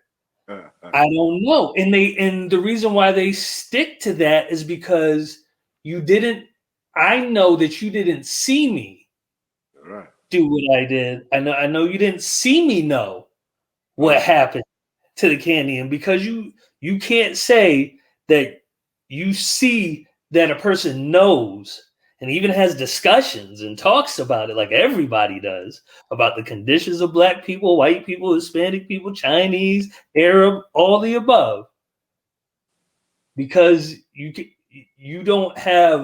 as an outside being do not have an eyewitness source of knowing that I know. I can say in front of you I don't know, which is to me complete is it's a play that I think you learn as a kid, but people still deal with that. Like I thought real hard on this. This is or just the mind convincing itself that no, what's in this mind, as long as I don't reveal it out here, nobody can say what I know. Right. Only what comes out of my mouth. And now, well, not just that now, because that's what the police are essentially dealing with. Only what could I know? Now you're caught on camera, and you're still trying to say I didn't mean it, or it's not what you think it is. And it's like, wait a minute, no, you said that they had a gun, they had a cell phone or something. You just shot them. Or the Right. person you said that they were coming at you, dude's running away from you, and you just shot him. And then they're just like, I plead the fifth. Now they ain't got nothing to say, or let the lawyer handle it. But no, it's a play that I think a lot of humans do, that they pretend to be unconscious of certain things that they do. It's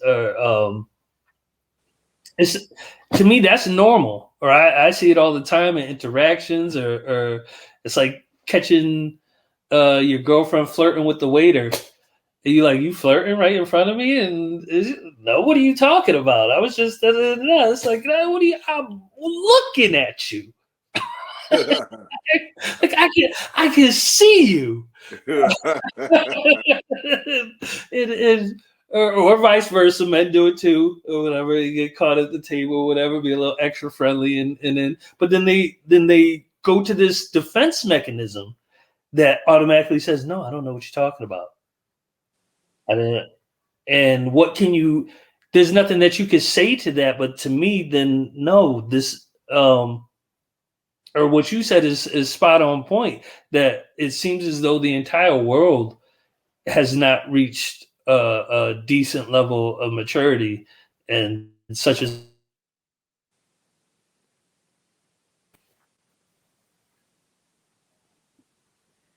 You had froze. Your last part froze right there. Say it Oh, again.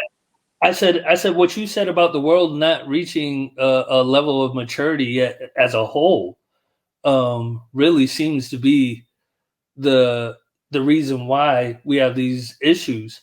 I saw a guy put up a thing. They're just finding out a guy who was executed 4 years ago. that they're finding out the DNA on the weapon was from somebody else now. He's executed and gone. And so I had responded that, well, again, we shouldn't be being tried by another race and this, that, and the third, and that we should have our own judges, our own courts, and to deal with our own people, where everybody should within their respective race. And as I thought about that, I was like, wow, I said, if that ever happened, I guarantee even the forms of an execution would even start getting less and less because it's their own people, and it wouldn't be just given out as easily as it is. And odds 10 to 1 it would change. I heard it's either South Carolina or Virginia talk about bringing the firing squad back. So this is 2021, teacher. The firing squad. But it's also their culture. It's their culture. That's their hip hop. Is the firing squad, the hanging, the public hanging, the firing squad, that shit. That's all their culture and what they live for. And it's a shame. The bottom line is a hip hop city, and that's the bottom line. That's the mature step forward, because living amongst the immature and living amongst racists or just the immature, psychopaths, living amongst that, we're not going to be able to rise or develop or have our children go beyond our own dreams and existence. And that's the point. It's like mass immaturity, and those who are mature not speaking up because of maybe some immaturity there.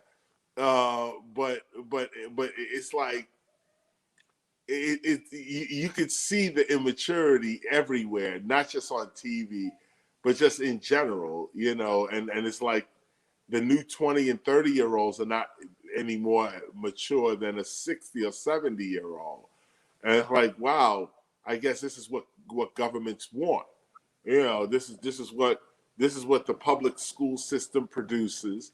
This is what college produces. This is what any learn. This is what churches and any learning institution in society. This is what it's producing.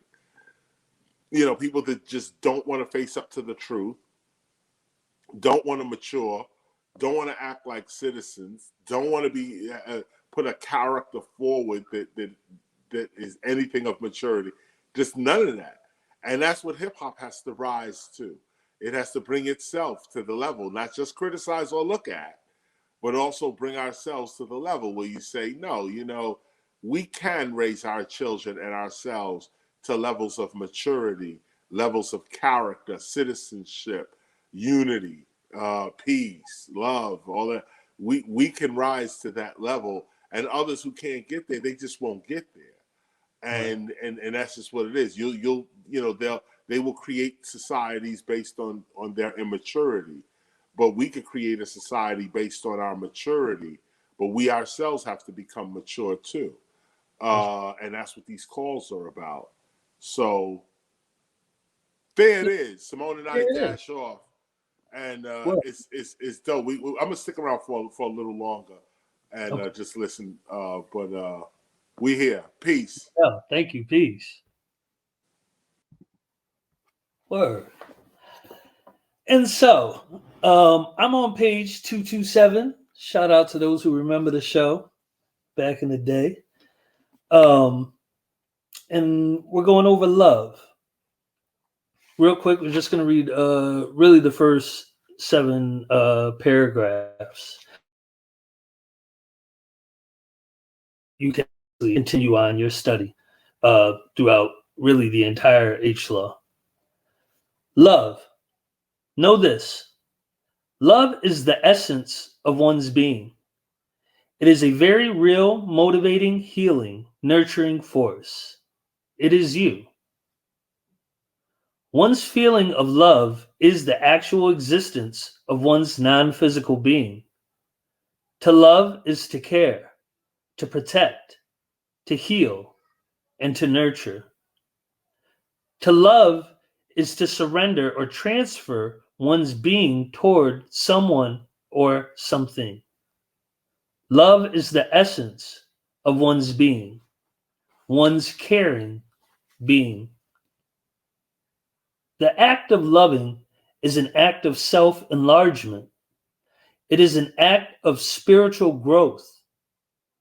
To love is to extend one's being, to enlarge the essence of oneself to include the survival and comfort of oneself and others.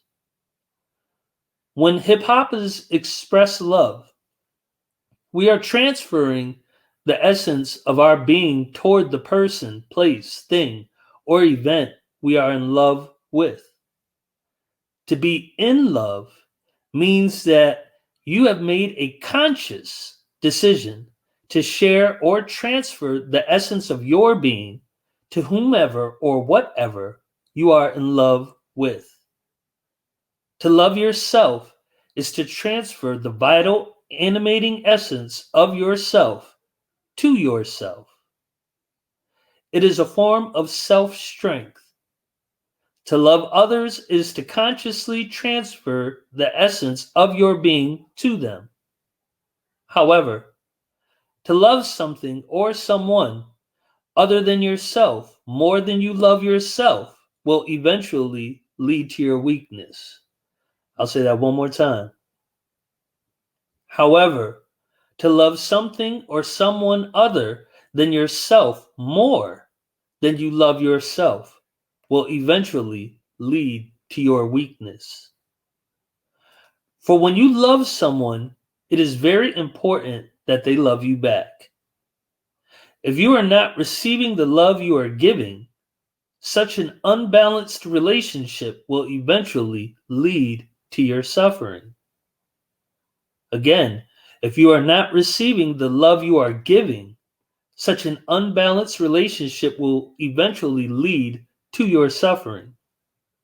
In fact, most people suffer in their relationships because they usually love people who do not truly love them back. However, when one loves others on behalf of God, or even loves others unconditionally because of one's own life principles, one's suffering is diminished dramatically. The attuned hip hopper expresses love because such a principle is the essence of life itself, not because an individual deserves it. Love is to be lived, not given. This obviously very much relates to what Teacher read and performed Love.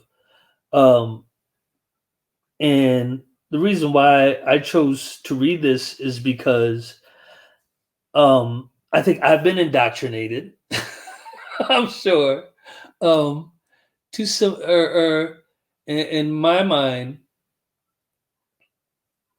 the woman and the mother to me is more love than males and men,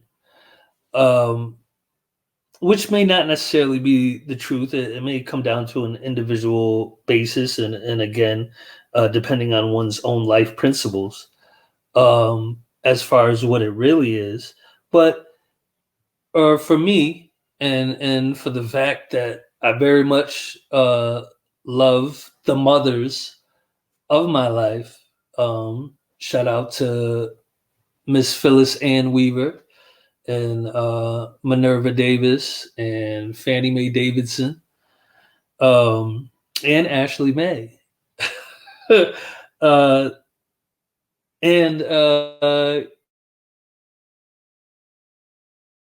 there's within my life, and there are many. Acronologist Minister G. Simone, Sherry Mortimer. There are so many that I know without their assistance, without their guidance, without their without their love, without their what am I trying to say? Without their being, really, or their example is really what I was trying to get at. And it's really from women, especially growing up without a father, that this is what creates literally the love, or that has made me so loving in my life. It was other mothers, and knowing that then of course, I mean, and clearly our teacher is a very loving father and male, and others that have sacrificed their lives, Martin, Malcolm, Marcus, uh and a lot of the people that we had mentioned earlier. Clearly, I guess it does go beyond gender, but either way, that was just my indoctrination, and Minister G. Simone set me straight on that last night, which is a beautiful thing, and a great lesson to know that. Also, obviously, clearly, I can't truly speak for women. I can only speak to my adoration of them, and what I admire of the experiences I've had with them. But no, this is why it's so important. The women of the Temple of Hip Hop begin to rise and express themselves. Hip hop is all about your self-expression, and literally, as teachers said, you are the first. It's like those that come after you. You are the mothers of hip hop that need to take your rightful place in history, because as you can see, they'll leave you out. That seems to be the colonial way to pick and choose what it really is. But there was one other point that I wanted to definitely point out again in paragraph 7. However, when one loves others on behalf of God, or even loves others unconditionally because of one's own life principles, one's suffering is diminished dramatically. And I must say that I feel as though I'm definitely a living witness of that. Is that it is my love for people that I don't even know, or I'm not unconscious of the conditions that exist in the world, and I think about it a lot. And such is why I write what I write, such is why I express how I express, because I really have a sincere love for people and existence, and my appreciation for God giving me the opportunity to be in it, and not to mention what actually became of it. Because I could be somewhere else right now, but no, instead I'm in front of the Temple of Hip Hop, giving my testimony, and so again, I feel like I don't, or a lot of my suffering internally is literally the care that I have for others suffering outside of me. But and so again, I take this advice very seriously. The not loving those who necessarily don't love us. That's not going down. And I agree. Obviously, it would lead to our weakness.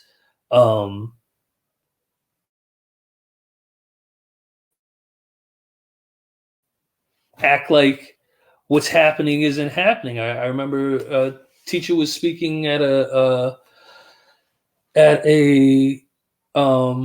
well, it was right before he did a concert. I forget the name of it, but literally this guy stood up and and said what TEACHA was saying was bullshit, and TEACHA ran down a list of things as far as everything that has been occurring within the past 150 years and even longer than that.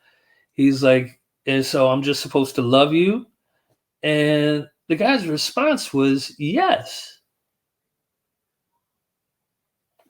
which essentially says that that's the perspective of those who are oppressing you. That no, they still expect you. They still expect your love. They expect you to turn the other cheek as it's interpreted by the way of the Bible today, not the idiom that it actually really means, and to just not to argue. No, they expect you to get slapped in the face and turn to that side, get slapped in that one, and whatever else. And that type of character, it's unfortunate, but it seems as though it's a waste of time to try to get them to see, or to try to get them to mature. It's not productive for your own life. And this is one thing that's so beautiful about having these teachings and having these recordings, is that no, we won't waste time on those who really don't love hip hop. If you really love hip hop, you'll go back and watch and study everything else that's before it. You'll study the gospel of hip hop. And then through your actions, it'll be shown that you've changed. But again, we have to keep moving forward. Kwame Ture, forward ever, backwards never. We have a clear direction that God is guiding, and such is how we'll continue and really forever be. So again, thank you all again for tuning in this week. I hope all the mothers again have a very special Mother's Day, and I hope the rest of the year and the next 364 days until, even though that's not how it's calculated, it's the second Sunday in May.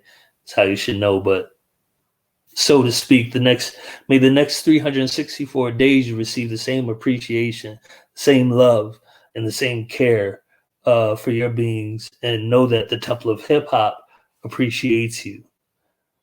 Peace and much love. I'm Minister Sun One. She won't play around. The remix.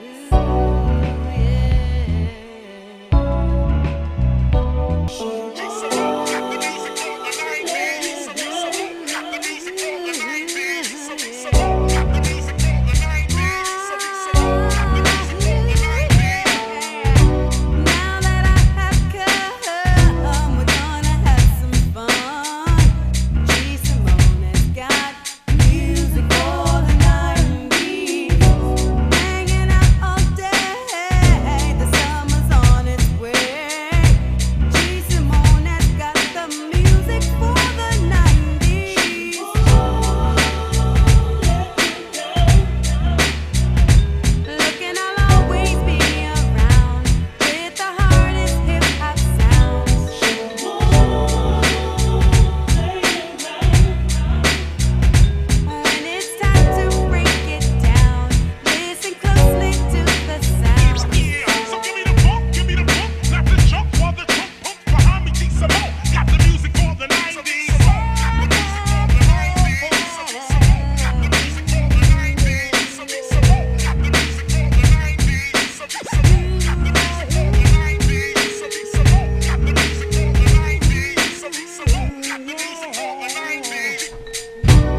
up out of here.